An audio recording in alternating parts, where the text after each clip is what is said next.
the essence of the discussion on high performance rail involves multiple states. And so I'm very happy to have Mr. Gorsuch. Senator Gorsuch is the co-chair of the Joint Transportation Committee with Susan? Yes. With Susan McLean, Representative Susan McLean. And this is the committee in Oregon that sets transportation policy and budgets. And Chris has been a longtime advocate for passenger rail and freight rail and industrial development in Oregon and port access. Interesting background, a teacher at Mount Hood and a former police officer for the city of Portland. Chris he's got a great panel. We're gonna talk about how you deal with multiple states and advocacy and coordinating with state DOTs in terms of the purpose of what we're trying to do in the Pinwheel region. And Chris's perspective, not only on the Amtrak Cascades, is important, being a very important part of that and making sure that that is successful, but also restoration of the Pioneer Line and relationships between Washington, Oregon, Idaho, and Utah.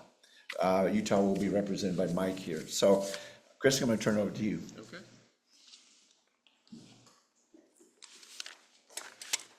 Well, good morning, everyone. As Bruce told you, I'm Chris Gorsuch. I am the co-chair with Susan McLean, as you pointed out. That is, we don't always see that with legislative committees, but definitely transportation in Oregon is seen as a very important committee, and one that needs to be coordinated between both chambers. So that's why the joint approach. We just completed a 12-visit journey around the state of Oregon, because in 2025 we are planning to make some substantial changes in how transportation is funded.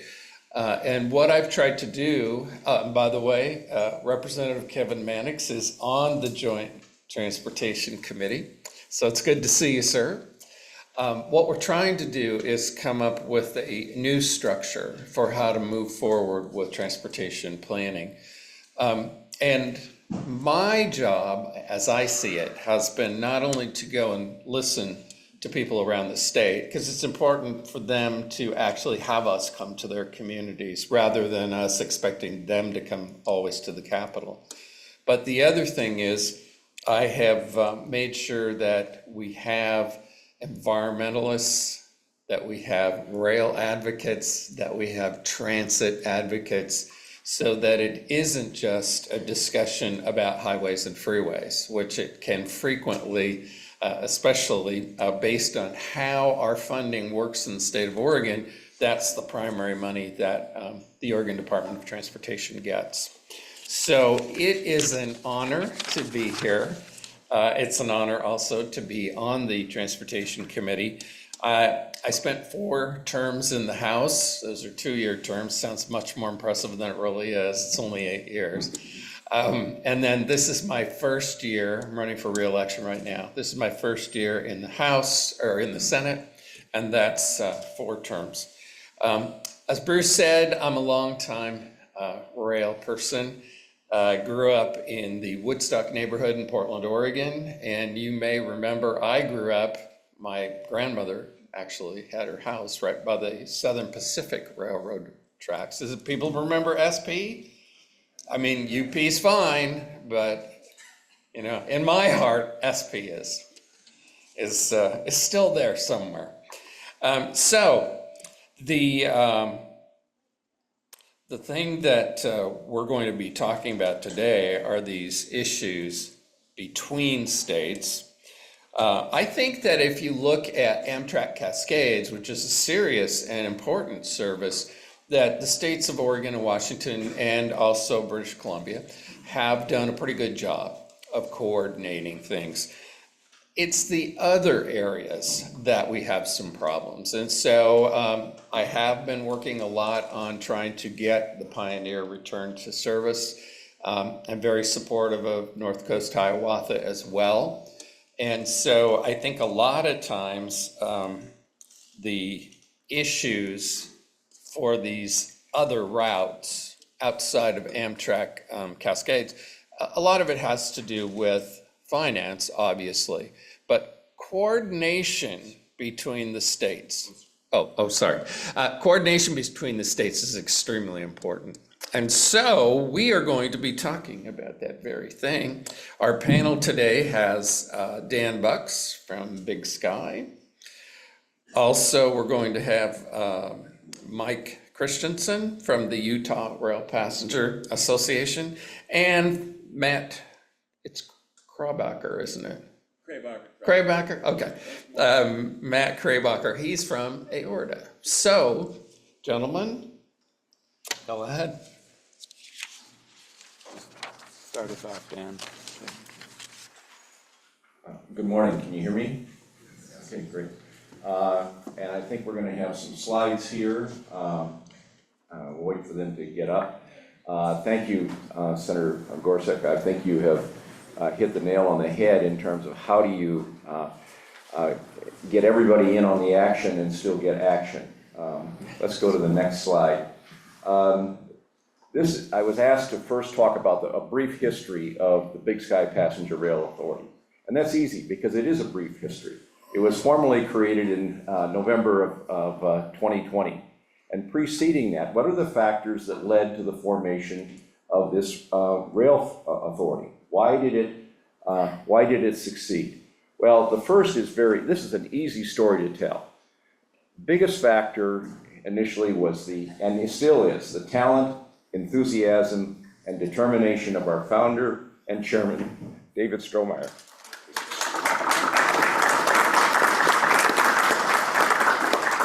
He does an extraordinary job of navigating all kinds of waters and has managed to capture the imagination of so many people in our state and beyond. It's been incredible. Dave had the good sense early on to try to figure out how to get local governments together. Now, this session is about knitting communities together. That's how he started. He started knitting the communities together. And he was searching for some kind of legal mechanism, perhaps some equivalent of a joint powers agreement or something like that, to develop a local effort to boost passenger rail. And he turned to the attorneys, I believe, in Missoula County and asked for research on what is there anything in the law that can help us? And those attorneys found a 1993 law enacted in Montana to create rail authorities either on a single county basis or a regional basis. And that was critical. And Dave was off and running and began to promote this with his fellow county members. I think it was less than a year. And they were ready to form the authority in November 2020. It started with 12 member counties. It has 18 as of this day. And that's important. The second part of the story is that while Dave had the commitment, the talent, determination, and intelligence and enthusiasm to get this off the ground, the community response was extraordinary. And so they knitted themselves together, in effect, because at the grassroots, for reasons we will explore briefly in a minute, the communities understand that our transportation system in our region of the country is incomplete and lacking in many, many respects. And that community, that recognition of those problems that we have with the difficulties with our current transportation system were evident to them, and they responded accordingly. Let's move on to the next map, the next slide. Excuse me, I believe it's a map. Tom? Yeah. Here is I hope that's visible enough. This is the map of the Big Sky North Coast Corridor. This was the map from our Corridor ID submittal. It stretches from Chicago to Seattle, Portland, covers 8 states potentially if Portland is in the final mix of destinations here. There are route alternatives along the way. Here in the Northwest, there are at least 3 alternatives. The Great Northern Line, the Central Washington Line in Portland, whether more than one of those could be served or which ones get served is yet to be determined through engagement with the communities out here. Likewise, there are route alternatives in the middle of the route and even more and significant route alternatives in Wisconsin that need to be, and Minnesota that need to be decided as well in this particular process. And I wanted to note that, to bookmark that for discussion a little bit later.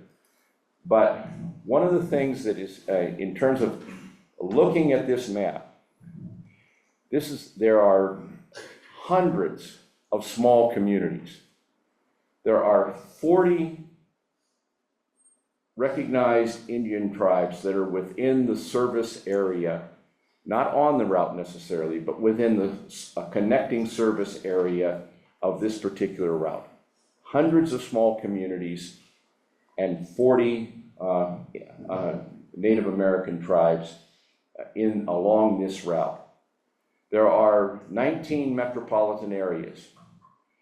Now, if you subtract the 5 big ones, which are Chicago, Milwaukee, Minneapolis, St. Paul, Seattle, and Portland, you subtract the 5 big metro areas, you're left with 14 other official metropolitan areas with a combined population of 3.2 million people. There is no direct air service between any of those communities. There used to be at times, but there is no direct air service. You cannot fly from Billings, Montana to Missoula, Montana, unless you first fly to Seattle, Salt Lake City, Denver, or Minneapolis. And if you wanted to, you could also go down to Dallas and do it too. But you cannot fly from Missoula to Billings. Those are the 2 largest cities in our states. Those are centers of commerce. The leaders in those 2 communities don't know each other very well. And those are the 2 largest cities in our state. Some of them do, but many of them don't. And they don't understand each other as well as they should, because there's no convenient way of connecting with each other. Well, you say you have an interstate highway system. We have an interstate highway system. Where we live, and you know this, but we certainly do out there in the Rocky Mountains and in the prairies, that between April and October, the interstate highway system is subject to unexpected but frequent disruptions and is closed down. It's the mountain passes. You have passes out here. In Idaho, it's the 4th of July and Lookout Pass into Montana. We have Bozeman Pass and Homestake Pass and Bozeman Pass. And then we have wind and icing conditions east of those passes that often close down the interstate. And the same thing continues in North Dakota. I've had personal family experience with family that lives in Minnesota that has tried to reach us for vacations and has gotten stopped in October in Dickinson, North Dakota, and could not proceed on with the trip to Missoula, Montana because of the interstate closing down. It is not a reliable 24/7 transportation system. Now, we know that this transportation system in this region was actually better in 1960 because we had highways then, we had some air service among some of these communities, and we had passenger rail. We have stories of people with chronic conditions that we have picked up. These are the stories that are still present today of chronic conditions who needed medical care, who needed to travel more than 100 miles from a smaller community into Missoula. And that could be accomplished on a regular, uninterrupted basis because of passenger rail. That cannot happen today because weather will interrupt the road system, and there are plenty of stories of care being interrupted because of the inadequacy of the vehicle system as a method of transportation. You're going to have a panel this afternoon. I can go on a long time about the lack of access to healthcare, to education resources, and other civic events and resources that are important to people's lives that are not possible because we do not have a 24/7 reliable, affordable transportation system in our region, in much of the region of this route, because of the combination of circumstances we're talking about here. And people understand that. When we go out and talk to people, that's what we hear. People know it. They know there's something missing, and what is missing is passenger rail, and that's been the community response. By the way, before I go on, I want to be clear that I want to thank Charlie Hamilton and Dan Bilka for doing train treks, because they're gathering the same kind of data and information in those train treks that is very valuable that we have gathered in our community engagement system. Let's move on quickly here. I've got to wrap this, move on more rapidly. To illustrate the weather issue, December 14th, 2022. This is Whitefish, Montana. On that date, this train arrived only 10 minutes late from Minneapolis, St. Paul in Whitefish, Montana. This is an Amtrak train. This is the Empire Building. On that same date, the entire major transportation systems in this country were shut down by multiple storms that happened to coincide with rains in California, a horrible winter storm through which this train traveled that stretched from Minnesota, North Dakota, and eastern Montana. And a prior storm still lingering in the Northeast and other weather in the South. The air traffic system was at a standstill in this country. All of our roads were closed in Montana and North Dakota, and roads in many other parts of the country were also shut down. So in effect, this train, the Empire Builder, was the only major functioning transportation system in the United States of America at the time. Now, maybe a little exaggeration there, but the point is, trains can run in bad weather when cars can't and when planes are grounded. And that's a very fundamental point that we forget. And this is important to communities. Let's go on here, Tom.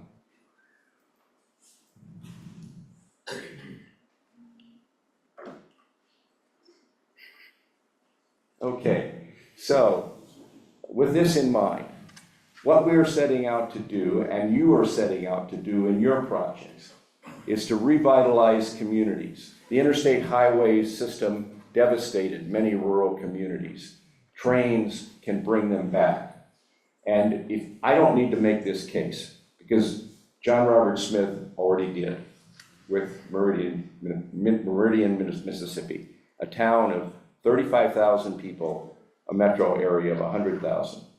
And look what passenger rail did there. It revitalizes communities that otherwise have a dismal future.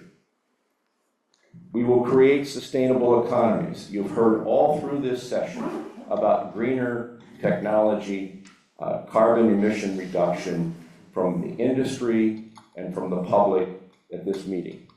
And we also want to provide a model for 21st century passenger rail service. We do not want to replicate what was last there or even what is now on the present in terms of long distance service. We have an opportunity in this country with this first new long distance route in 75 years in America we have an opportunity here to create a model for 21st century rail service, and we're determined to do so. Our specific objectives, and we believe that all of these are achievable. And you've heard that in this, you've heard these kinds of things already in this conference. So some of this is just a matter of emphasis. On-time performance and weather resiliency, that can be done. Twice daily service in each direction, that's been discussed here and is understood. Connecting services to off-route destinations ready when the trains start to run.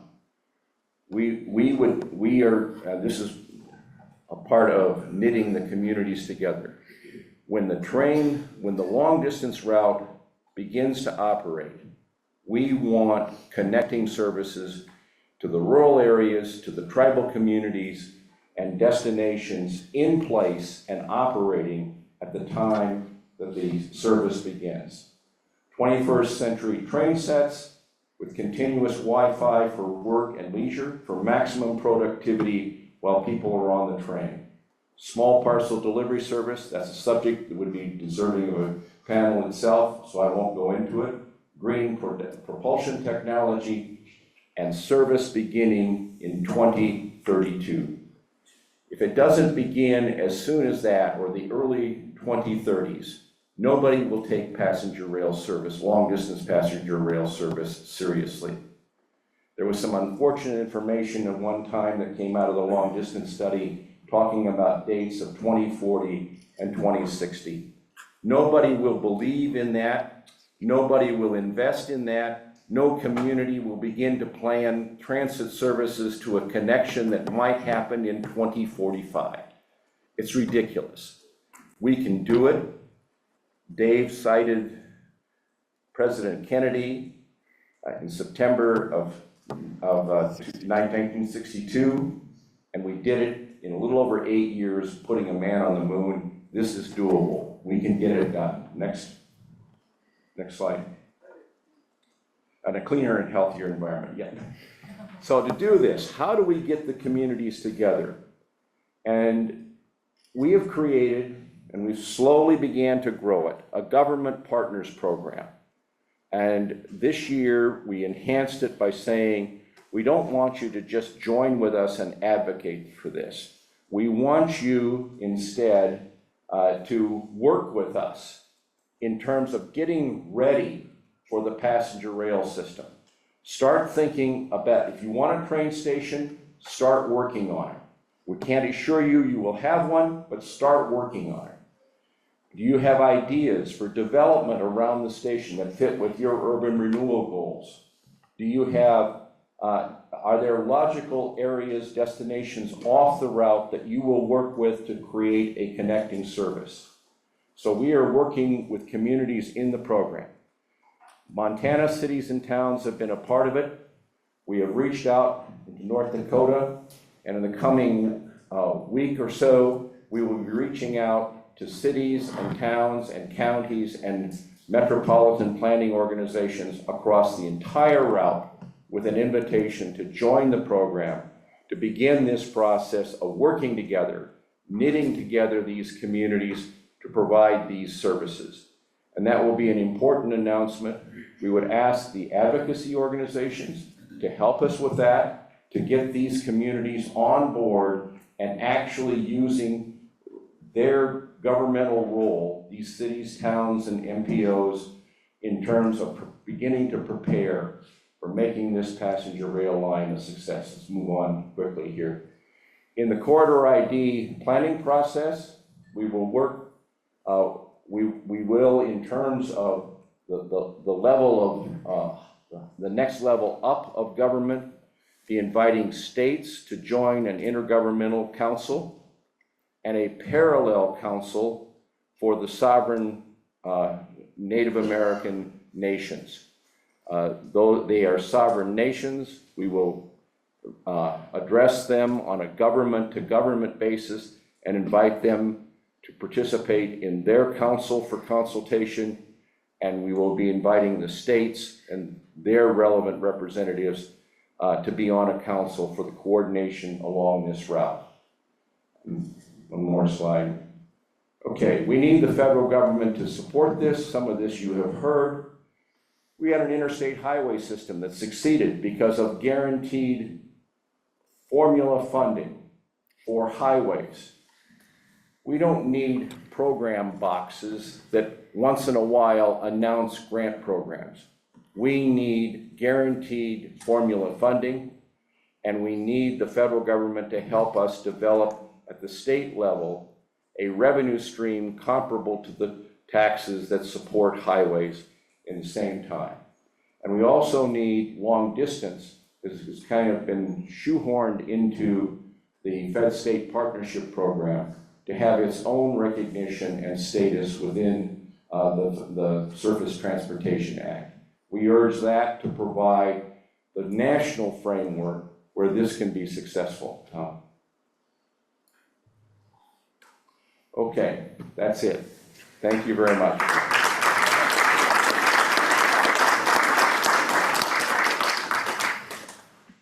Thanks, Dan. I'm Mike Christensen. I'm the Executive Director of the Utah Rail Passengers Association. Let's go ahead and get to the first slide there. Next slide. Yes, welcome to Utah. Next slide. Next. Utah is one of the nation's fastest growing states. Next, yes, well, Utah grew, well, basically Utah is growing at 3 times the rate of the rest of the nation. And next, yes. In Utah, our population is very much centralized around our metropolitan area. So 3/4 of the people in Utah live in just 4 of Utah's 29 counties. And over 1/3 of Utah's 3.4 million residents live in Salt Lake County alone. And having a metropolitan region of 2.5 million gives Utah a lot of transportation advantages. For example, go ahead, and again, and again, and again. Yes, we have a wonderful airport, hit it one more time, that serves more than 100 destinations currently. Our terminals and concourses have all been reconstructed in the last few years, and we also have a light rail line that serves our airport. We also have 80 miles of commuter rail, 40 miles of light rail, 2 miles of streetcar, and 16 miles of bus rapid transit. So we have a rather robust local transit system that serves our metro region. Next.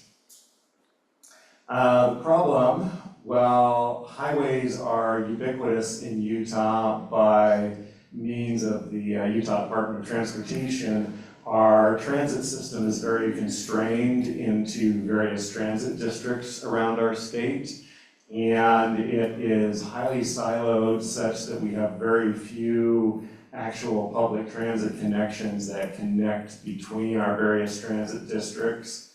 And basically, it is not anyone's responsibility within the government of Utah to actually care about having transit that connects between our transit districts or to rural areas beyond those transit districts. Next. So, as a grad student studying this problem, I quickly realized that Utah lacks the institutional capacity to pursue intercity passenger rail as a transportation solution, and was somewhat proven right when our corridor ID application for Salt Lake City to Las Vegas was denied, unfortunately. Not that I wanted to be proved right, but next slide. And because of realizing this capacity void, I created the Utah Rail Passengers Association back in 2018 in order to try and give leadership and a vision to what we could do in Utah. Next. and hit it a couple times there. What I've been working on is basically an intrastate intercity passenger rail system for Utah that, the thin blue line that goes east and west across Utah is the route of Amtrak's California Zephyr.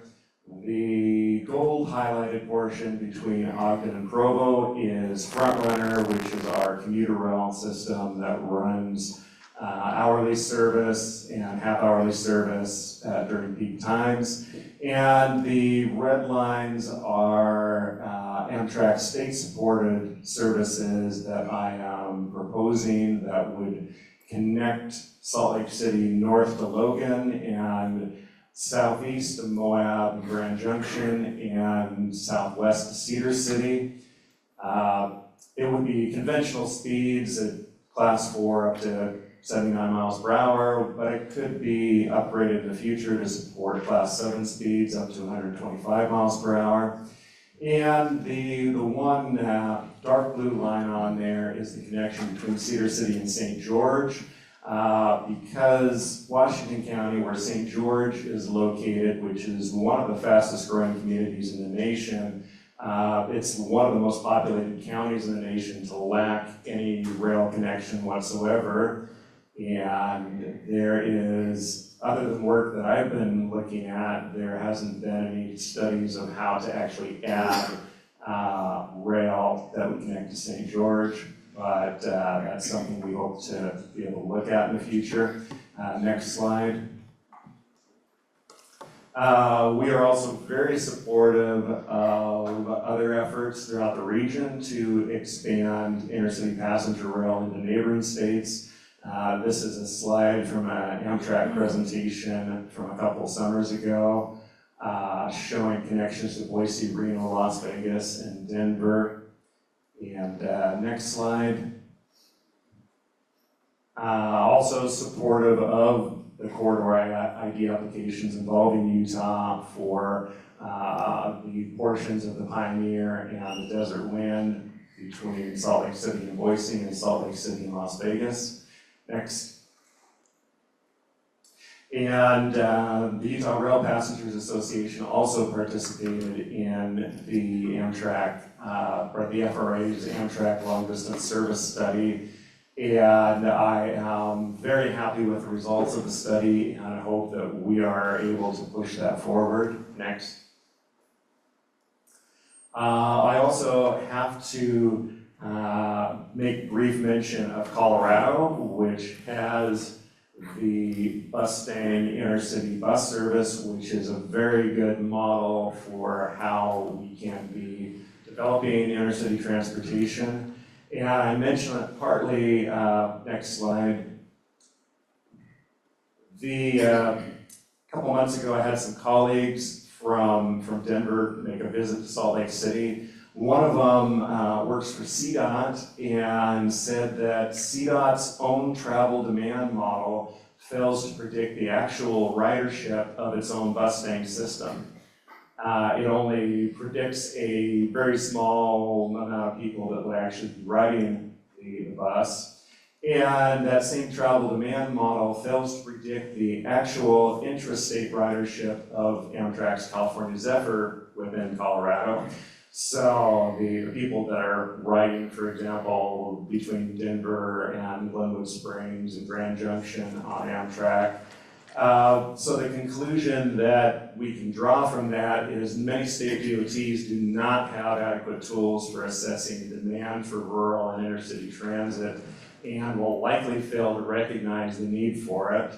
And at least CDOT in Colorado is realizing the issues with their own model. In Utah, we still are being told that we don't support a lot of this intercity transit effort because our models aren't saying that anybody's going to ride it. So that's something that I think that the FRA and also Amtrak need to pay a little more attention to, that a lot of our state DOTs are still stuck in the past. Next slide. And I have been trying for, well, the last couple of years as we've been having the Greater Northwest Passenger Rail Summit to get more people from Utah to actually attend this summit. And unfortunately, I'm one of the few people from Utah who is here. So one idea that I would love to work on for 2025 is to host the Utah Rail Summit.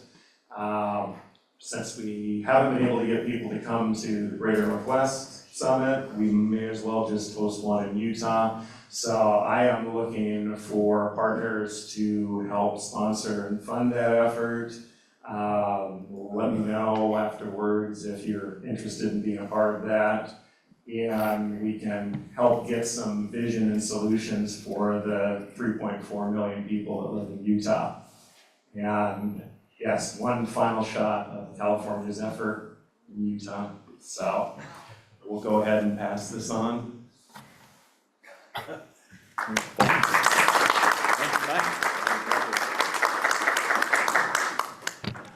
Well, good morning, everybody, and hopefully I can keep this short and hopefully I can keep this short and get us to lunch relatively on time. Before I get to introducing myself, I just wanted to take a moment to step back and give us a little context and a larger view as to what rail means for us in this country. We've talked a lot about its economic benefits and the human benefits in this country, but something that has been touched on briefly at varying times throughout these past 2 days, but not to great extent, has been the problem of global climate change and that of GHG emissions caused by humans. All of our grandchildren will live in, or are slated likely to live with a diminished experience with their environment and their lives due to this crisis that is unfolding. Transportation around this planet is an essential part of how humans flourish, both goods and people. It is integral to human flourishing. The US is a leader, arguably one of the most, if not the most, influential leaders in the globe around the world. 25% of US emissions come from its transportation sector. 90% of those emissions, to nobody's surprise, come from light and heavy duty vehicle use. And as Andrew Johnson alluded to earlier and mentioned, 2% of those come from rail. I didn't actually know until he said it, but 40% of our goods, I believe, he's nodding, are transported in just that 2% of emissions. Rail is an essential part of the solution to climate change. And I think it's important that all of us here recognize our fortune, that we are in a position to actually take positive action towards solving this crisis, or problem, I should say, both. With that being said, thanks for that little plug. Now on to me. My name is Matt Kraybacher. I am a passenger rail advocate. I am a climate fellow with ClimateBase, which is a green tech climate biz accelerator. And in my third life, I'm a software engineer for a food waste prevention company. About a year ago, I was fortunate enough to have time and energy to dedicate towards getting involved in my local community, ideally with building up resiliency and focusing on climate was my goal. I had heard about a group of people organizing at a library meeting, something to do with trying to bring passenger rail back. That sounded great to me. I grew up in Sandpoint, Idaho, riding the Empire Builder. And if we could get passenger rail back to Baker City, that would be lovely. So I thought I'd attend. And as Charlie has mentioned earlier, as Charlie talked about earlier, a similar experience with the rail trek that happened in La Grande, where there was an immense outpouring of people a similar thing happened at this meeting, where in a room probably an eighth the size of this conference room, there was about half as many people there in our town of 10,000 people. So the outpouring was large, the meeting was chaotic and relatively unproductive, except that I hung around until the end and connected with the organizers. And from there, we started to develop a plan about how we could get involved. We identified the long distance rail study as this target where we would try to influence their perception of rural America, and especially this part of America that has been overlooked in terms of public transportation access. We decided to run a petition and try to deliver that petition in December. Last December, I should say, decided to run a petition and deliver that petition to the Long Distance Rail Studies third working group meeting at the beginning of February, which meant we had just January to run this petition and deliver it to the FRA. January, for many of you who live on the West Coast, but January in the Intermountain region is pretty cold, and I think our friends in Western Montana can kind of empathize with us as trying to run a petition in a small town in the middle of January where high temperatures were in the single digits. That petition got 1,700 signatures in our county of just under 17,000 people. So 10% of the population signed this petition in support of this thing in a cold January. We all know, I think we're all aware that rural America would love to have passenger rail access. That's nothing new to any of us. I'm gonna skip the benefits of what that would mean to us because it's been covered. But in general, in essence, I sent that petition to the people at the FRA along with others, including Senator Gorsuch, who used that petition to craft legislation that directed ODOT to pursue collaborative efforts with Idaho in terms of getting passenger rail and the Pioneer Route specifically back. To date, we have not seen much action from ODOT in this regard. And I would like to make very clear that I do not hold ODOT directly responsible for this. I don't hold them responsible because the problem, as I see it, with the reason ODOT has not been able to act on this, as I see it, is because we, as Oregonians, directed our Department of Transportation to work with another state's Department of Transportation to apply for federal funding from the federal government to build a passenger rail corridor across 5 states, meaning 3 other departments of transportation, on rail lines that none of them own, that are actually owned by multiple rail companies that service a population of a wide variety of stakeholders and needs. It is a complicated problem, and it is not one that I think we can expect any single state's Department of Transportation to cover adequately or appropriately. The problem, in my mind, is a lack of organization and authority to act. So I'll try and wrap up here quickly, but we need vision of expert leadership, a willingness to collaborate and compromise, and to work with the urgency and sense of purpose that our climate crisis deserves. Whether an interstate compact or a rail authority like BISBRA, it doesn't matter as long as we have the leadership of an organizational body that is capable and authorized by the stakeholders to coordinate a vision for our region's rail network. Without it, the status quo of asking state transportation departments to come together to continue this stop and go lack of progress in terms of coordination and collaboration will not yield results.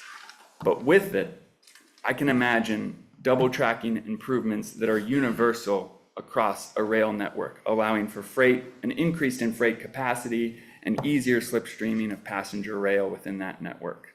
I can imagine great improvements and separations that will allow for better OTP, on-time performance, and operating freedom for freight rail companies. I can imagine a coordinated network of roll-on, roll-off stations that can allow businesses to move goods quickly and efficiently around and reduce the amount of trucking to deliver their goods to their destinations. I'll leave it there. I hope that each of us can take some semblance of this sentiment home with us when we go back to our respective bubbles and try to lead with a sense of purpose and vision. Thank you very much.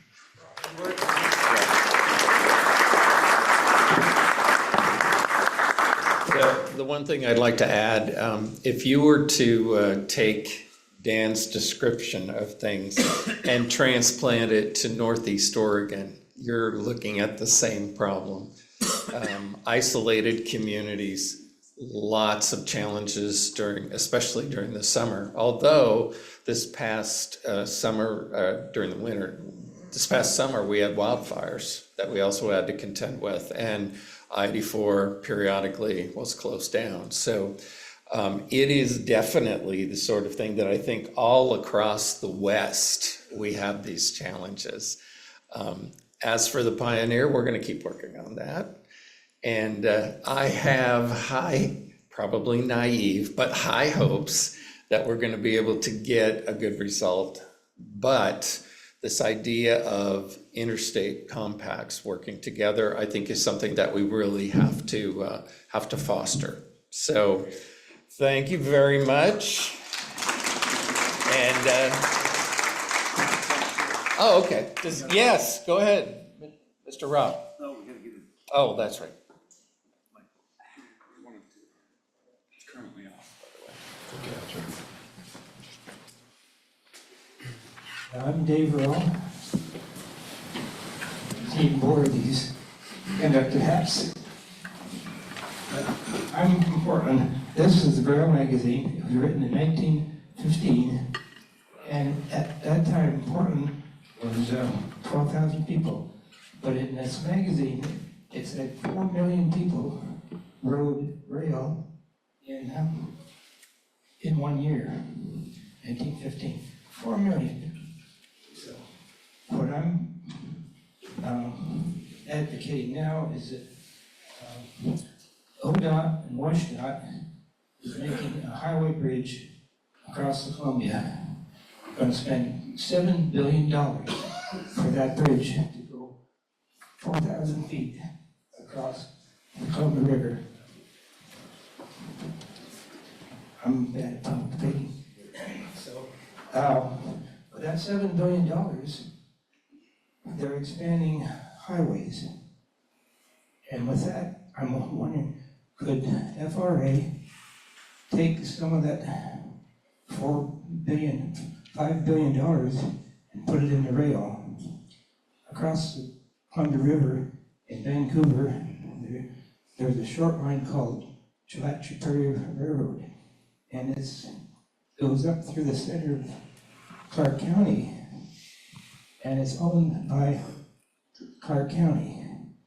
And right now there are plans to build a concrete or granite concrete is building a mine up there to haul rock aggregate into Portland, but they have to upgrade the track. What I'm wondering, could the federal government help that short line? Because it's going to be upgraded, paid by private, and we could have passenger service going up through the center of Clark County across the Columbia River, instead of building this mega bridge for $7 billion. So the question is, could we channel some of that $7 billion that's going to be building this massive bridge from Vancouver to Portland, and have a lot of automobiles in that would we need to have more rail, is what I'm trying to get. And, federal money help that. So this IBR, they ran into a problem. They got boulders from Montana, came down and they're drilling holes, have pilings underneath the bridge. And for they had 8 holes that were drilled and they were breaking bits. So it's gonna be a cost overrun to have pilings under that huge bridge. So that's my. Chris, you wanna take that on? Well, You're the co-chair of the Oregon Transit. the situation there is, first, that the bridge is dangerous seismically. It has 2 spans. There's the west span, I think, is from about 1920. The east span is from about 1958. It was never built for serious seismic shakes. And it turns out that just from a safety point of view, that bridge needs to be replaced. I would agree that we should be considering more local commuter rail between Vancouver and Portland to help deal with the congestion. The other thing is that some of the funding for that bridge comes from the light rail addition to the bridge. And so there is transit integrated into the bridge, but you can't build the bridge without the transit. So it's pretty complex, but definitely seismically dangerous. Mike, did you have a comment? Yeah, I just wanted to add on to that generally speaking, we have lots of money available for transportation. It's just that it's all mostly going to highways. Yeah. And unfortunately, we have a very well-developed, for lack of a better term, highway industrial complex that sucks up those funds. So that's something that we need to address. And I would add, that just illustrates that we have a highway trust fund, a dedicated revenue stream at the federal level, a comparable stream at the state level that goes into a formula operation for the roads. We do not have the same thing for passenger rail, although passenger rail is safer, greener, more effective. And there's 30% of the people, as Charlie Hamilton pointed out, do not have regular access to the use of a motor vehicle in our country on average, 30%. And the programs just don't fit together, a rail program with this. And something that we've encountered back to the business of trying to get connecting services to a projected long-distance railroad line, the federal transit rules are not the same as the federal rail rules. And so one of the things that we're going to encounter in trying to knit communities together and work together is to try to maybe encourage the FRA and the FTA to engage in some coordination so that as we develop long distance service, we can develop transit connecting services in a smoother way. This is a federal problem that needs to be solved. They should be we need a vision at the federal level that says, we've got highway monies, we have railroad monies, we have transit monies, and how can we best allocate those to work together to the maximum benefit of our people? I would add to that too. Look at the air travel in this country. Look at how much money the federal government puts into airports. 20%. Exactly. And so I think there's a strong argument to be made that some of that money should go into rail. And I know people also will criticize by saying, oh, well, that's a private company. Well, I mean, the airlines are private companies, are they not? And so we're aiding in their ability to service their customers with public dollars. I don't think it's any different for rail. Okay, another great, one more, real quick question, but I don't have an active one back there. Can you take that?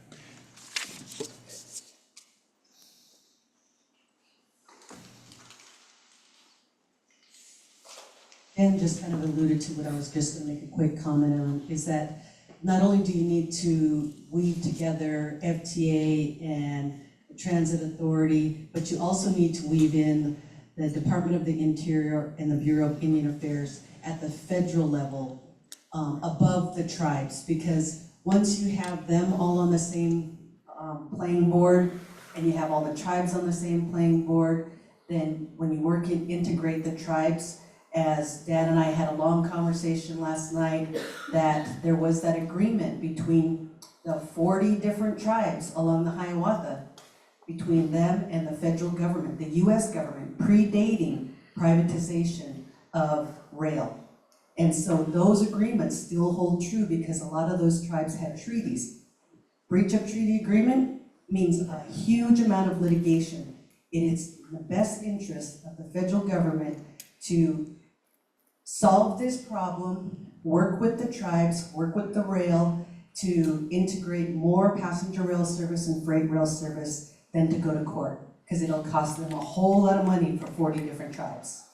And so I've been encouraging, build the bridges, build the bridges, build the bridges, don't burn them down. Costs more to fix things. Thank you, Holly.